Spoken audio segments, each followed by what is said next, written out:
बहुत से घरों में हम बर्थडे हो गया या और कोई कार्यक्रम हो गया तो हमारे विश्वासी लोग प्रार्थना के लिए बुलाते हैं। जी जब हम जाते तो उनके परिवार अन्य जातियों से होते हैं बहुत ज्यादा, लेकिन वो विश्वास के साथ हमारे पास आके प्रार्थना कराते हैं। उसके बाद जो भी दान देते हम लेते, तो लेना चाहिए क्या सर?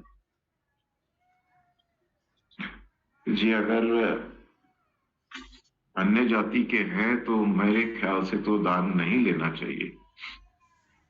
लेकिन आजकल बहुत लिबरल बन गए लोग, लेकिन मेरे ख्याल से तो वो आ, नहीं होना चाहिए, ऐसा मेरा मानना है, व्यक्तिगत मानना है। मैं ये डॉक्ट्रिनली परमेश्वर के वचन से प्रूव तो नहीं कर पाऊंगा कि हमें ऐसा करना चाहिए या नहीं करना चाहिए, लेकिन जो हमें सिखाया गया है, जो हम लोग पुरानी वाचा से सीखते आए हैं, हमारे अ, विश्वास के पिता अब्राहम से, तो मेरे ख्याल से हम लोगों को नहीं लेना चाहिए किसी और से। जी, क्योंकि उस हम तो प्रार्थना केवल को, प्रार्थना कर सकते हैं, क्योंकि वो, प्रार्थना कर सकते हैं, प्रार्थना करेंगे और ये विश्वास करेंगे कि ये भी विश्वास में आ जाए। जी, तो ऐसे हम उनके लिए अभी प्रार्थना बचन में भी करते देखे हैं ना, तो कुछ ना कुछ देते हैं। जी अभी बचन में भी देखे थे ना कि अन्य जातियों में से नहीं लेना चाहिए बोल के। हाँ, वही तो नहीं, वो हम तो देखते हैं। उस वक्त का, जी मैं वही कह रहा हूँ कि जो वचन में लिखा है उसके अनुसार, जो हमारे सामने उदाहरण है उसके अनुसार तो हमें नहीं लेना चाहिए।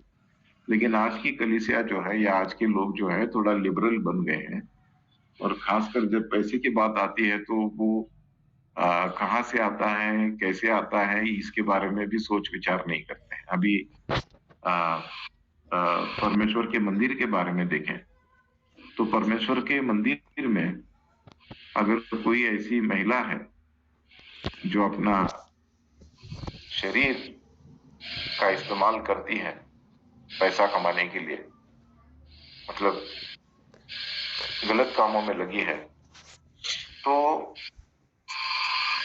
उसका जो दशमांश है या उसका अगर कुछ ऑफरिंग परमेश्वर के मंदिर में आता है तो उसे कबूल नहीं किया जाता था।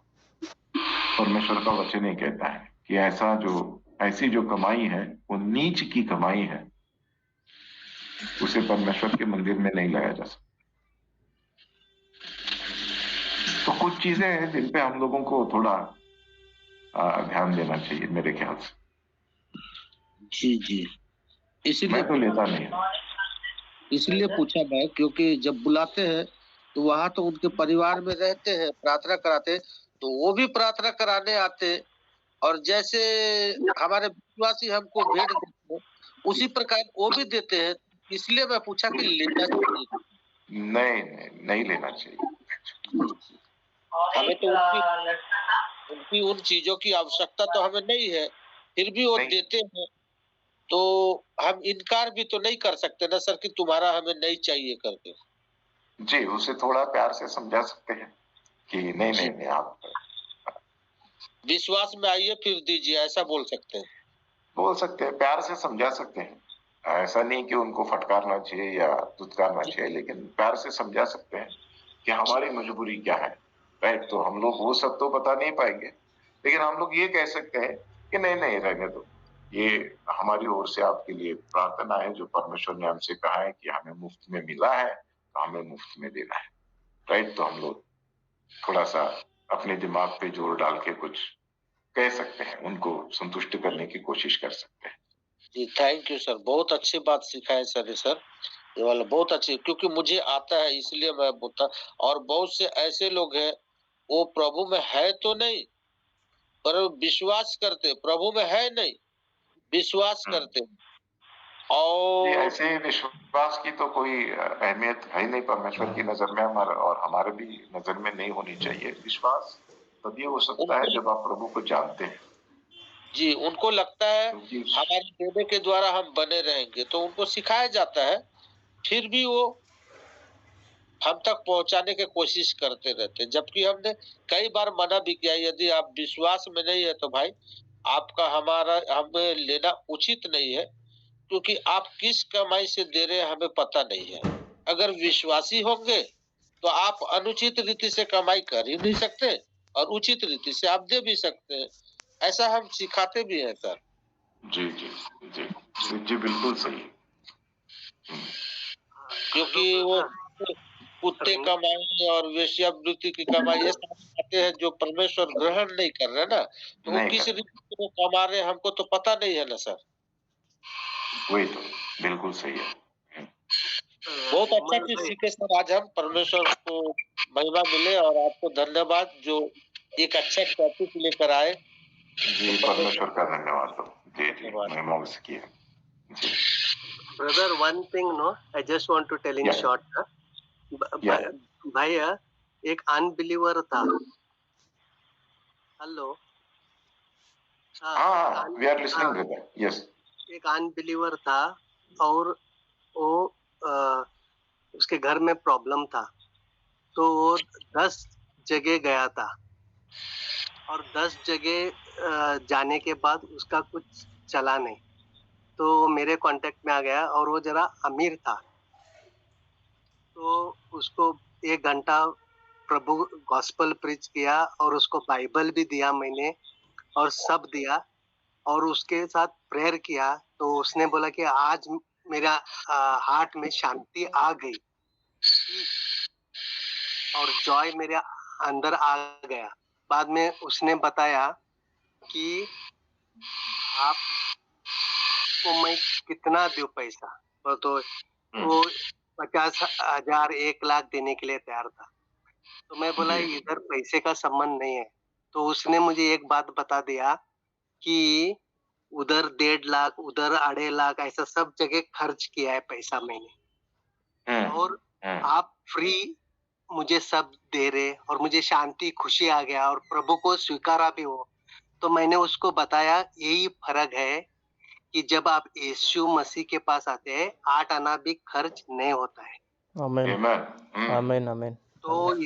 तो इतना खुश हो गया, इतना खुश हो गया। तो वो बाद में वो जबरदस्ती कर रहा था, तो मैंने उसको और एक बेलगाम का बड़ा आदमी का नाम दिया उसको और उसको बोला मैं आपको 10 रुपए देता हूँ, वो जाके देव करके बताया।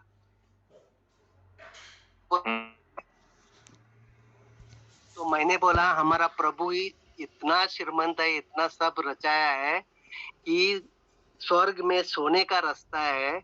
आपको 50,000 1 लाख बड़ी रकम लग रहा है, लेकिन मेरे प्रभु के लिए वो कुछ भी नहीं है बोला। और मेरा प्रभु फ्री है, मेरा प्रभु फ्री है। तो अभी जो वो तभी बोला कि हाँ करके उसको पड़ गया। और मैं बोला ये एक ही प्रभु यीशु है, you will never be cheated, you will be loved, you will be accepted, और this is the true living God, I told him. So 1 रुपए भी खर्चा नहीं, और मैंने भी प्रभु को स्वीकारा तभी 1 रुपए भी खर्चा नहीं किया करके बोला, फ्रीली स्वीकारा। दूसरी बात ब्रदर, वो जो देने का है ना, जब हम प्रभु में बढ़ते जाते हो, as we grow, first standard second standard pass होते, 10th स्टैंडर्ड कॉलेज पास होते, जैसे प्रभु में हम बढ़ते जाते हैं ना, ऑटोमेटिक पवित्र आत्मा का ये ऑटोमेटिक वो आदमी गिवर होता है। वो जब प्रभु में नहीं रहते तब हम टेकर रहते हैं, किधर पैसा मिलता है किधर ये वो, लेकिन जब प्रभु में बढ़ते जाते हैं automatic that person becomes giver, because that is love, affection, all good qualities of Jesus Christ will come in us. It is not because of us, it is because of Jesus Christ. And whatever bad qualities are there in us, it is ours. So we cannot boast कि this is my good quality. It is because of Jesus. समझा brother? आमीन आमीन। प्रभु की महिमा है। ये हकीकत, ये जो स्टोरी बताई ये हकीकत बताया। और तुमको और एक बात बताते हैं ब्रदर, जब वो पूछ रहा था ना आपको कितना, बोला तो वो रकम जब बोल रहा था ना, बोला तो दिल की बात बोल रहा हूँ ब्रदर, वो मेरे लिए, वो जब मैं बात कर रहा था उसके साथ, वो टाइम ना मुझे, मेरे लिए वो बहुत बड़ा रकम था ब्रदर। जी अंडरस्टूड ब्रदर?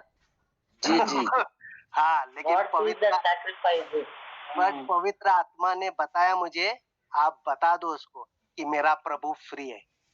आमीन Amen. आमीन आमीन। या आमेन आमेन आमेन। ये सब मैं प्रभु के महिमा के लिए बोल रहा हूँ। जी Amen. परमेश्वर को Yes. मिला। Yeah. एंड और एक बात है, ये अच्छी बात है Wilson brother, Rimmel brother, Rishikesh भाई सब शेयर किए।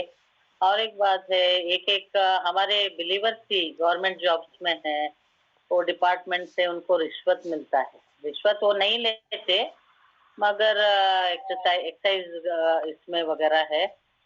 एंड उनको बहुत सारा रकम सप्लाई मिलता है, वो जो भी है ऑफिस में बढ़ता है। तो बहुत बार मुझे भी पूछे है क्या करे करके, तो इनकार करो बोली मैं, एक को इनकार कर लो, तो वो हफ्ता रहता है इतना है, तो मैं बोली कि किसी गरीब को दे दो बोली मैं ऐसा। तो ये क्या है, ये रेटिफाई होना चाहिए आपसे। मीन्स उनको ना उतना टेबल पे आता ही है, उनका चॉइस है वो ले ना ले। तो इधर तक जॉब छोड़ने तक वो लोग तैयार हुए थे, जॉब छोड़ते इधर छोड़ते ऐसा बोल। तो आपका राय क्या है इसके बारे में? अनाथ आश्रम, ओल्ड एज होम, इधर भी दे दो, पैसा काम आता है, ऐसा बोल के मैंने बोल दिया उनको। So there was one, one example of Mother Teresa. तो मदर टेरेसा को जितने भी डोनेशंस मिलते थे मदर टेरेसा फाउंडेशन को, वो सब जगह से आते थे, सब लोग देते थे। उसमें नॉन क्रिश्चियंस भी है, नॉन कैथोलिक्स भी है, हिंदू भी है, कुछ स्मगलर्स भी है, कुछ जैसे अभी आपने कहा सरकारी नौकर है जिनको पैसा आता रहता है, वो लोग भी दिया करते थे। तो उनका जो है वो शी नेवर ऑब्जेक्टेड, उनका कोई रिस्ट्रिक्शन नहीं था। तो सब जगह से पैसे वहां पे आते। लेकिन अगर हम लोग सत्य के मार्ग में चलना चाहते, जिसके बारे में अभी हम लोग इतना सीखने की कोशिश कर रहे थे या सीखा है हम लोगों ने, कि सत्य के मार्ग पर जब हम लोग चलते हैं तो कुछ चीजों को हम लोगों को छोड़ना पड़ता है, त्यागना पड़ता है। भले ही घर में खाने के लिए कुछ ना हो, लेकिन जिस कमाई को शास्त्र कहता है कि हराम की कमाई है, तो ऐसी कमाई से हमारे घर में कुछ नहीं आना चाहिए। जो पहले प्रभु के घर में आता है, फिर प्रभु के घर से हमारे पास आता है। तो पुराने वाचा में भी जब बलि चढ़ाने की बात हुआ करती थी, तो इंस्ट्रक्शंस जो है हम लोगों ने पढ़े हैं लेविटिकस की किताब में, लेवी व्यवस्था की किताब में साफ सुथरे अक्षरों में लिखा है कि जो भी बलि तुम चढ़ाने के लिए परमेश्वर के मंदिर में ले आते हो, उसमें कोई खोट ना हो।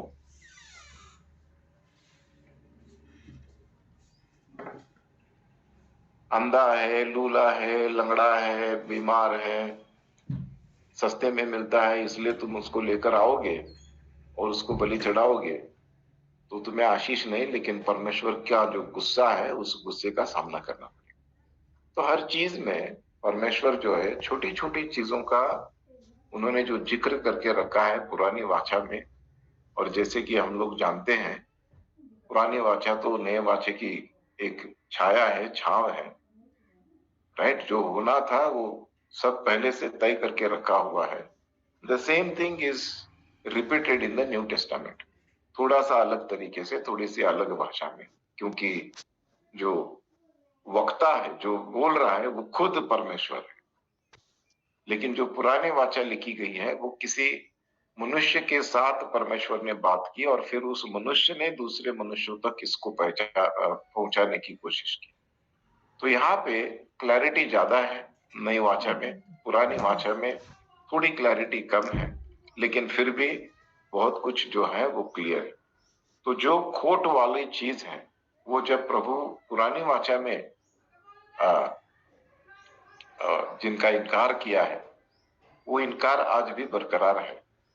तो हमें इन चीजों से थोड़ा वाकिफ होना जरूरी है। और जैसे रिंगमल भाई ने अभी पूछा कि क्या करना चाहिए हमें ऐसे वक्त, तो हमें बचना चाहिए इन सारी चीजों से, हम लोगों को बचना चाहिए, क्योंकि हम लोग पैसे के पीछे नहीं है। पहली बात ये है, we are not after money, we are after God. हम लोग परमेश्वर के पीछे चल रहे हैं। और वो कहता है कि मत्ती की किताब में लिखा है, seek ye first the kingdom of God, all these things which a Gentile seeks will be added unto you। हमसे कुछ लिया नहीं जा रहा है, हमको दिया ही जा रहा है, लेकिन थोड़ा सा सब्र होना जरूरी है।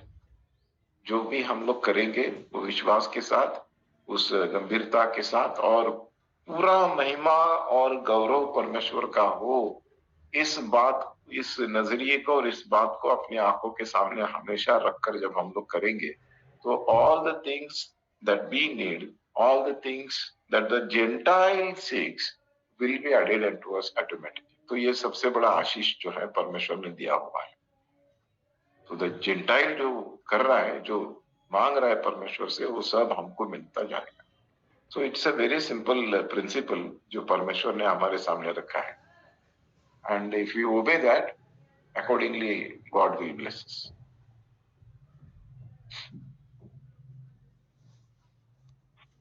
एक भाई सिमेट्री विजडम से काम करना है। Yes. Yes. Of course. दूसरा आप ले रहे हो तो it is like curse। तो जिधर भी God also says no brother, आप किधर भी जा रहे हो तो burn everything, don't keep anything, do slaughter। It has curses also। ऐसा श्राप भी रहता है। पूरा बकरा बैल क्या भी है सब खत्म कर दो, सब जला के छोड़ो। God says also. Yes. Actually Jesus को फॉलो करना एंड स्टैंडर्ड ना, इट कॉस्ट मच। अंदर we have to give much, but उसका ब्लेसिंग्स बहुत है। When we do this for 1000 generation blessings है अल्टीमेट। Amen. Amen. सबसे बड़ा ब्लेसिंग है आवर सैल्वेशन।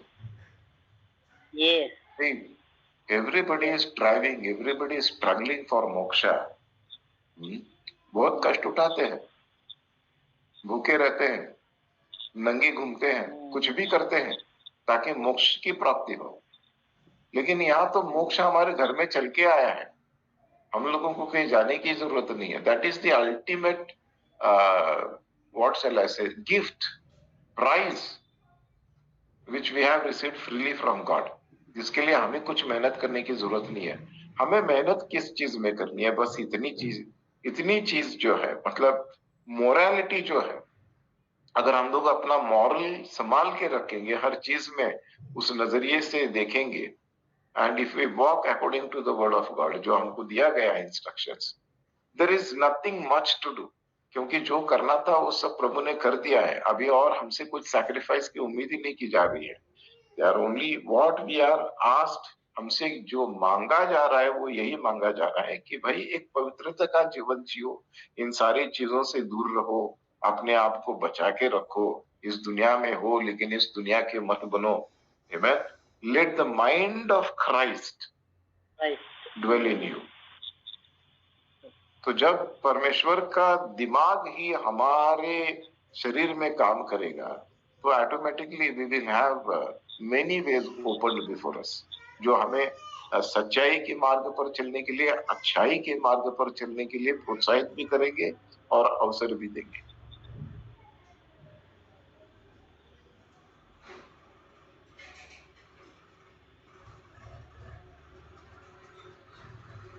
निगमल जी, आप कुछ कह रहे थे, बीच में आप रुक गए। जी जी जी जी, वो सिस्टर जी बोल रहे थे ना, तो मैं रुक गया था। एक भाई है और वो एक भाई विश्वासी है, एक भाई विश्वासी नहीं है।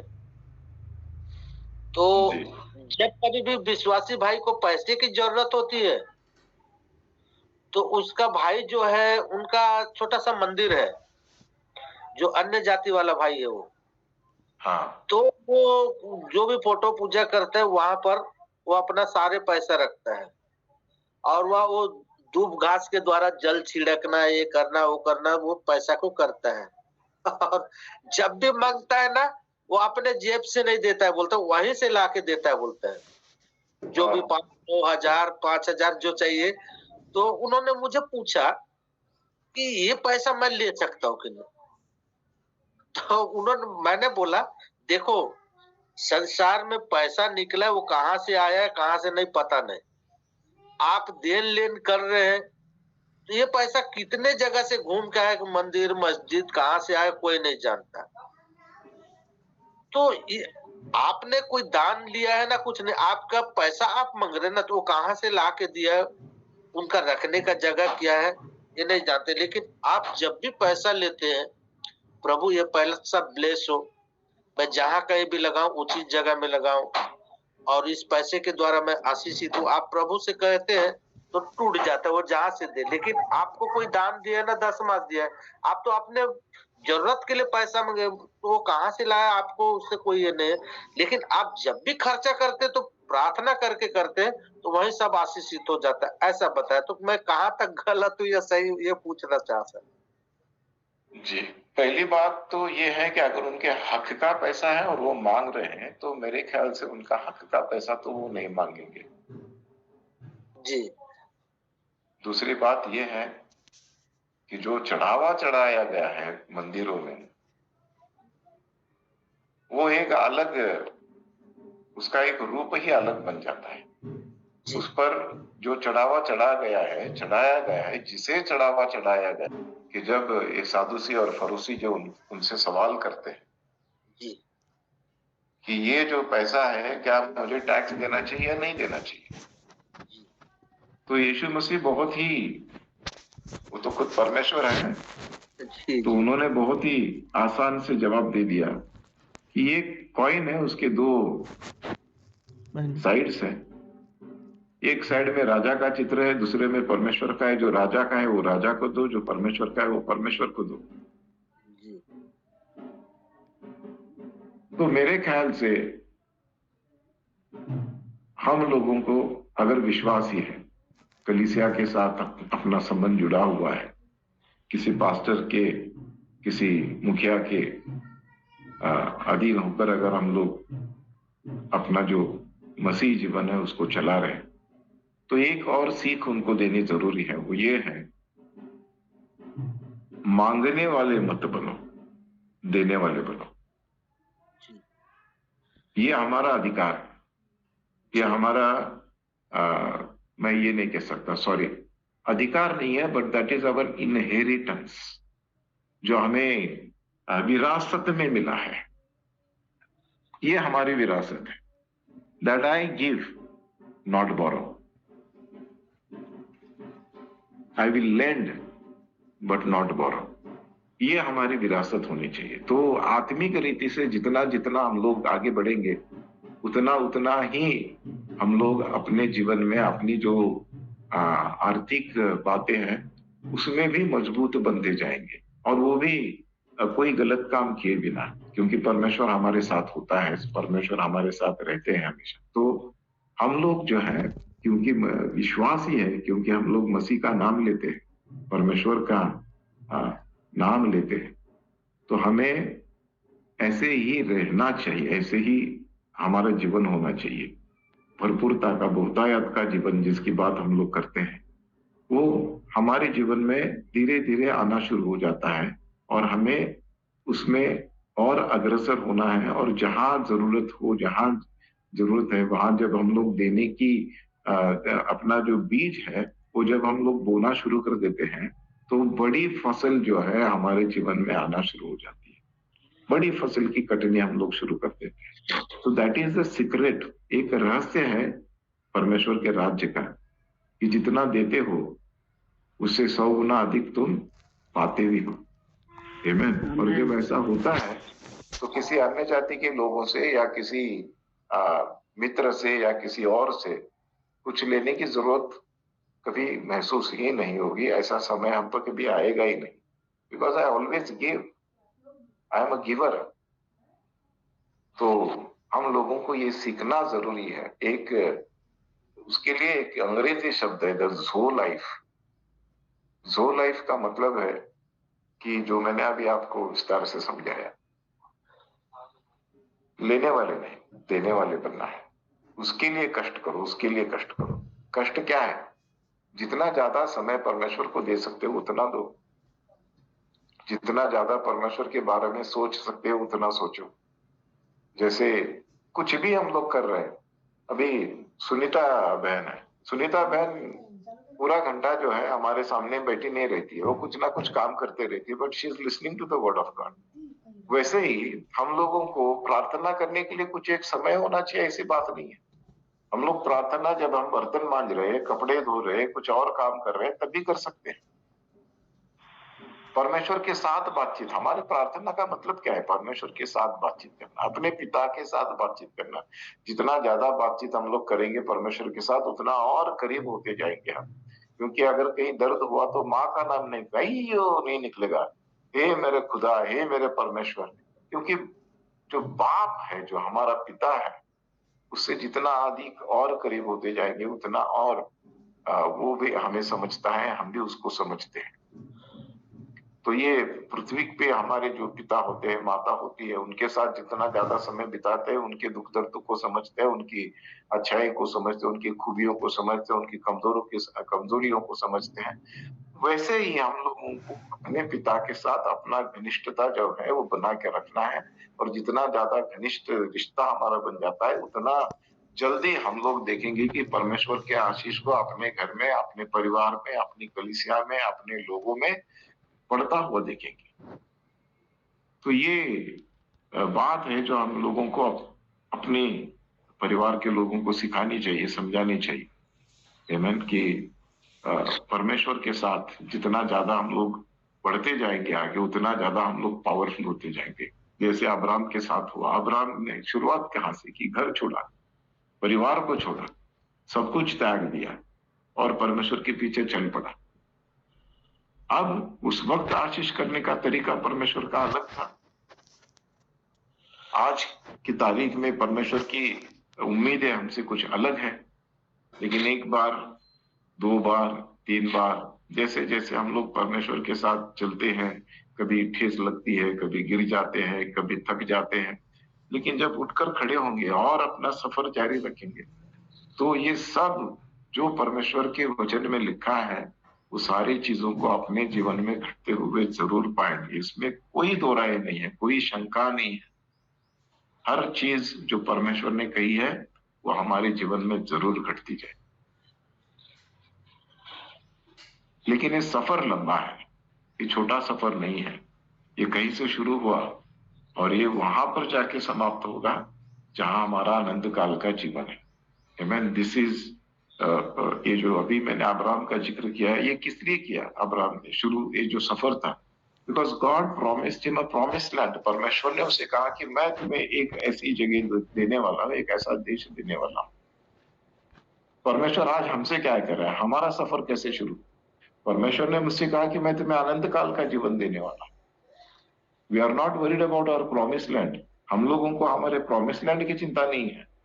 मेरी चिंता ये है, मेरा लक्ष्य ये है, मेरा गोल ये है कि मेरा जो मोक्ष है, जो मेरा अनंत काल का जीवन, उसके लिए मैं चल रहा हूं। तो हमारी जो नजर है वो हमारे उद्देश्य से, हमारे लक्ष्य से, हमारे टारगेट से कभी टस या मस नहीं होनी चाहिए। My ultimate goal is my salvation. That is why I started walking with God. God called Abraham. God called Ganesh.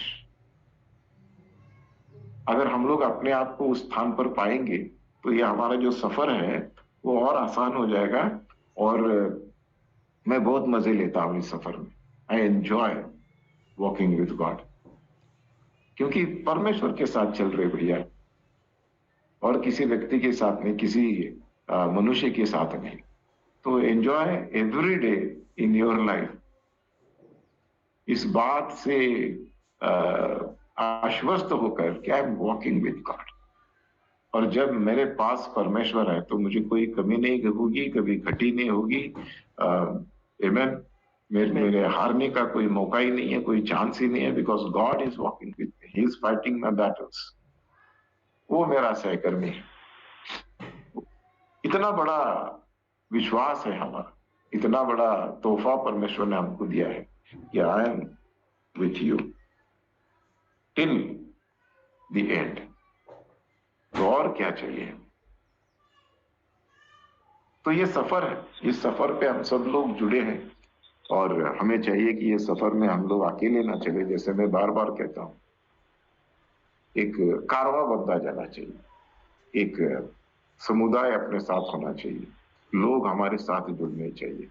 I don't want to walk alone. हाँ, परमेश्वर के साथ चल रहा हूँ, लेकिन I want to share that joy with other people. जो आनंद मैं उठा रहा हूँ, जैसे मैंने कहा कि I am enjoying my everyday walk with God, मैं चाहता हूँ कि अन्य लोग भी इसमें शामिल हो मेरे साथ, वो भी मजे करें। ये कुछ दुख की, सैक्रिफाइस की बातें छोड़ो तो भाई, इसमें कुछ नहीं है, दम ही नहीं है इसमें कुछ। ये आनंद का सफर है। This journey of life when we are walking with God is fullness of joy, fullness of happiness, fullness of peace. It is shalom. Amen. Amen. Amen. तो हम लोगों को अपना फोकस थोड़ा सा एडजस्ट करना चाहिए, और जब हमारा फोकस एडजस्ट हो जाएगा तो पिक्चर जो है बिल्कुल क्लियर हो जाएगी। तो ये छोटी सी रहस्य की बातें हैं जो मैंने अपने जीवन में सीखी है, प्रभु के साथ चलते हुए, उसके साथ बातचीत करते हुए, उसके वचनों को पढ़ते हुए। That I am called to travel with God. I'm a sojourner.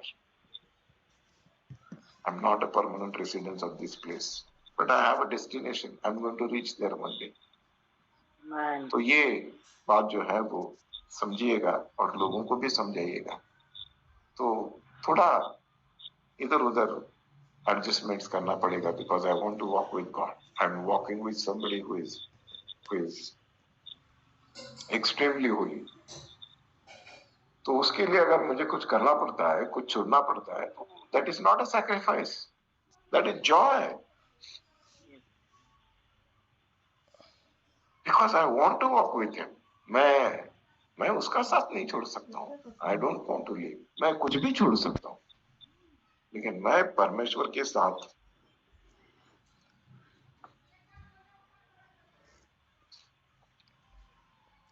जो मेरा सफर शुरू है उसको जारी रखना चाहता हूँ।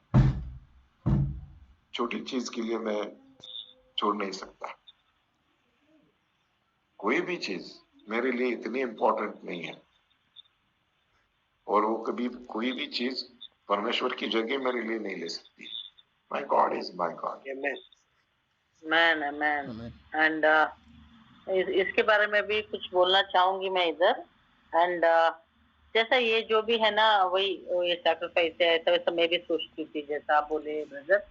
एंड एक बार इधर ही रोज उठ के सुबह जरा सब लेट उठते, छोटे बच्चे नहीं है स्कूल जाने का, तो मैं 6 बजे उठ के 5:30 उठ के इधर एक्सरसाइज जरा करते हुए वर्शिप डाल के प्रेयर करके ऑल 3 भी काम होता है, राइट, स्ट्रेच एक्सरसाइज करके ऐसा एक अलग ही एटमॉस्फेयर हो जाता है। सुबह ऐसा चल रही थी एंड पर्सनली जीसस देख रही हूँ, जीसस आके हाथ पकड़ के जाने का वगैरह, बहुत अच्छा इंटीमेसी समय बिता रही हूँ। एंड इधर सब उल्टा हो गया मेरे जीवन में।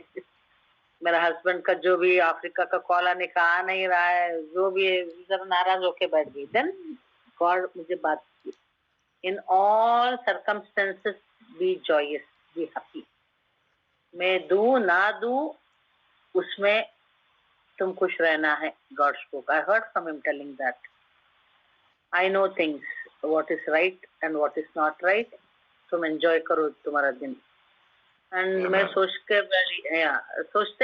रह गई, क्या खुदा इतना तू रोज मैं देखती हूँ तुम्हें, तुम बहुत सारा चीज बोल रहे हो और मेरे जीवन में पूरा जीरो हो रहा है करके मेरा बातचीत चल रहा था खुदा से। बाद में God taught me these things, in any circumstances be joyous। and ऐसे ही मुझे ना सुबह उठने नहीं हो रहा था। एंड when I tried, जब मैं कोशिश कर दिया, एक टायर्डनेस था मेरे स्पिरिट में, सोल में, वो निकल गया।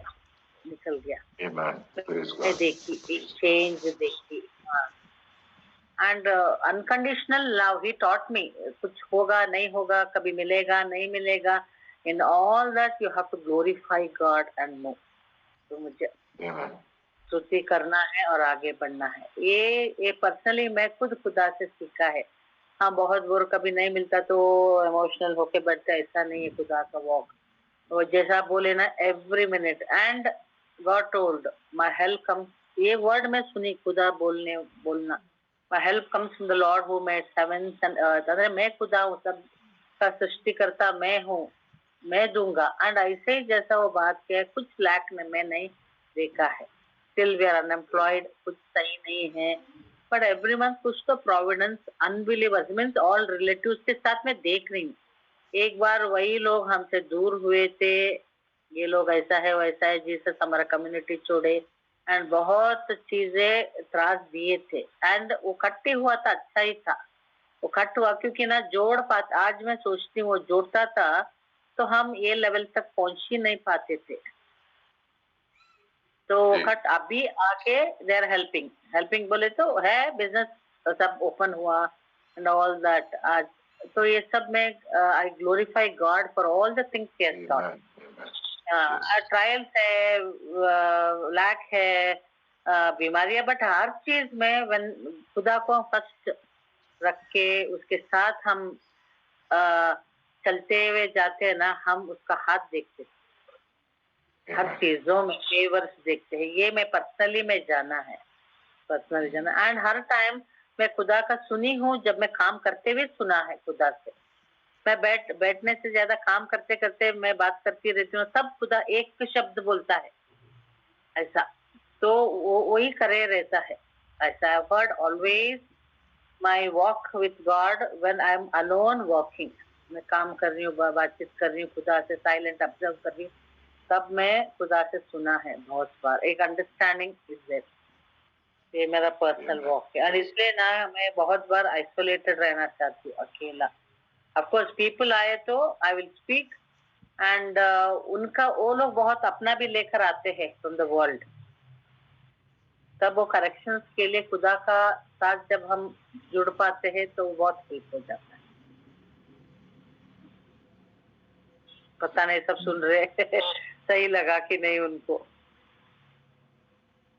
नहीं, it is individual experiences with God. हमारे व्यक्तिगत अनुभव जो है परमेश्वर के साथ अलग अलग लोगों के अलग अलग हो सकते हैं, उसमें कोई ये नहीं है, because we can not put God in the match box and say this is how he works. नहीं, तो उसका काम करने का तरीका अलग है, लोगों को एनकरेज करने का तरीका अलग है। प्योर हार्ट देखता है, he sees the pure heart, कपटपन नहीं, जो हम खालीपन से प्योर हार्ट से आते हैं ना, देन ही विल स्पीक। मैं वो जानती हूँ, pure heart, standing with the standard. Each one of us, our circumstances are different, our situations are different. We might feel it is something easy, but for that person that is important. So we all are in this journey. We are all on this journey. It might sound little funny and all, but we all are in the journey, and the Lord will the Lord will take us through successfully and joyfully. Amen. And joyfully, brother, as pastor said, that joy is there. For that joy, I'm ready to sacrifice everything. The joy of the Lord is our strength. Amen. Yes. We are all going through different circumstances. Everybody has to go through. There is no excuse. But ultimately, what happens is how I react in those situations, in those circumstances, counts a lot. तो ये एक बात जो है उसको बस अपना आपा नहीं खोना है। हिंदी में कहते हैं अपना आपा मत खो। Don't lose your temper, don't lose your patience, and just seek the face of God, stay focused. जैसे आर्मी में कहा जाता है, yes, our ultimate goal is one. बस चलते रहो। Right, praise God. It was so good opening up with you all. सब लोगों के साथ बात करके बहुत अच्छा लगा। चलिए क्लोज करेंगे। जी। रिंगमल तांडी जी आप ही क्लोज कीजिए। जी जीवित और महान खुदावन बापा आसमान का